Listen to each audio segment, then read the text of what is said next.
Hello and welcome. If you've ever been part of building something new, you know the feeling. You've got this amazing idea, this great product, but you're in a constant race against time. So today, we're going to break down a framework that's all about winning that race. Let's dive in.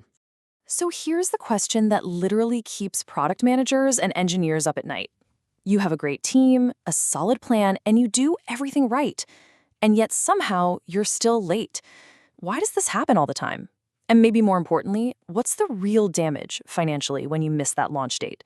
Spoiler alert, it's a lot bigger than you probably think. And this chart right here, it just perfectly illustrates the problem. It's called the market window. See, when you hit the market on time, right there at the beginning of that green curve, you capture the whole revenue cycle, you get the best profit margins. It's the sweet spot. But look what happens if you're late.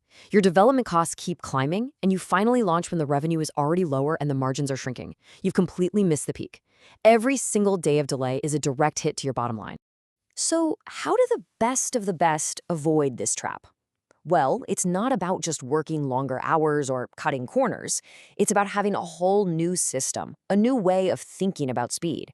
And that's what we're exploring today, the Fast Time to Market, or FTTM framework. This whole system really rests on three fundamental pillars. First up is mindset. That's all about how the organization thinks about speed. Second is the host, which is basically the organization and the environment that surrounds the team. And finally, you have the team itself, the specific habits and practices of the people actually doing the work. If you can get these three things right, you are built for speed. All right, let's zoom in on this idea of the host, because it's a really interesting concept. It's not just management, it's the whole ecosystem around the team. And the host has two main jobs, and they're both critical. One, to provision the team with every single thing it needs to succeed, and two, to ruthlessly eliminate interrupts that get in the way. So you have to ask yourself, is your organization a helpful host, or is it actually part of the problem? Okay, let's tackle that first pillar, mindset. Because you know what? Before you can change a single process, you have to fundamentally change how you think about the schedule itself. And just look at the night and day difference here. In a normal organization, schedule slips are, well, they're kind of expected, right? It's just the cost of doing business. But in the best organizations, no way. The schedule is king. They know that saving time has a way bigger impact on the return on investment than nickel and diming the development budget. So they lead their teams to hunt down and get rid of wasted time, instead of just shouting, "Go faster!" Now, this is a fascinating and kind of backwards sounding idea. In most companies, we avoid pain. If somebody sees a problem on the horizon, the culture usually encourages them to keep quiet, right? Don't be the bearer of bad news. But the best companies, they do the exact opposite. They accelerate the threshold of pain. They build systems that actually reward people for spotting future problems early on. And why would they do that? Simple. The sooner you find a problem, the more time you have to actually fix it. It's all about creating urgency and transparency before it's way too late. So how do you create that kind of urgency? Well, it's not about cheesy motivational posters. The single most powerful tool is to make the pain tangible. And you do that by calculating and communicating the cost of delay. It's about giving every person on the team a real number that shows them the financial loss for every single day the project is late. And hey, this isn't just some abstract theory. Take a look at this sensitivity analysis from a real project. You can see the impact on profit when you change different things by just 1%. A change in R&D costs, unit sales, even the price of the product. None of them have as big of an impact as a 1-month schedule delay. The schedule is by far the most powerful lever you have for profitability. And for that specific project, the cost of delay wasn't some tiny number. It was $1.6 million per day. Yeah, when every single engineer, every marketer, every manager knows that number, believe me, decisions get made a whole lot faster. Okay, so that covers mindset.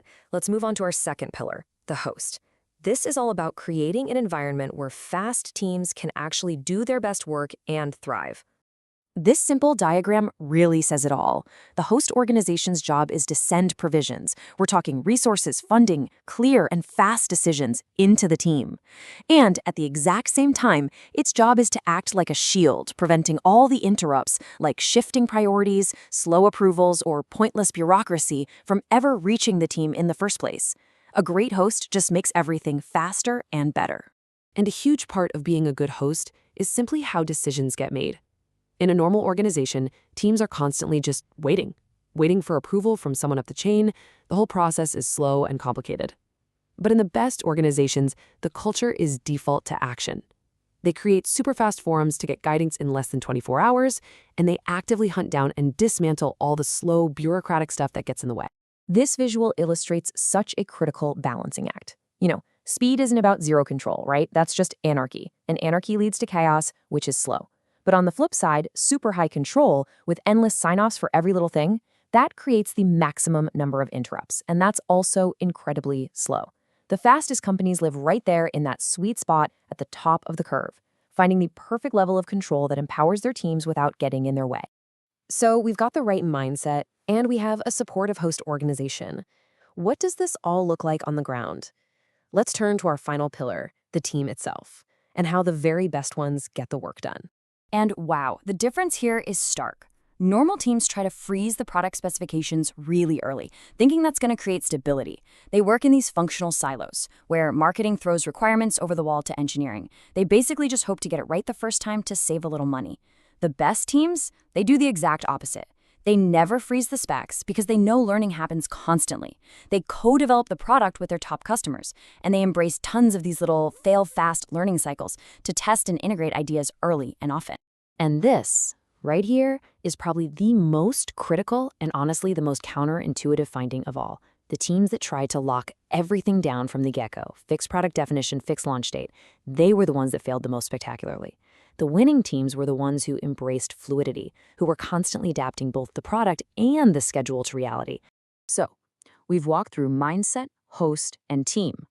Now let's just boil this all down to the core principles you can actually use to start building for speed yourself. Here are the 4 big takeaways. First, make the schedule king and make sure everyone understands the cost of every single day of delay. Second, build an organization that acts like a host, one that provisions teams and eliminates interrupts. Third, remember that less control can often mean more speed because it empowers the people closest to the work. And finally, you have to embrace fluidity. Rigidity is the enemy of speed. Adaptation is its greatest ally. So I'll leave you with this one question to think about. When you look at your own work, at your own team, what is the single biggest interrupt? That bureaucratic process, that slow approval, that unclear priority? What's the one thing that gets in the way of your team's speed? Because just identifying it, that's the very first step to eliminating it for good. Thanks for watching.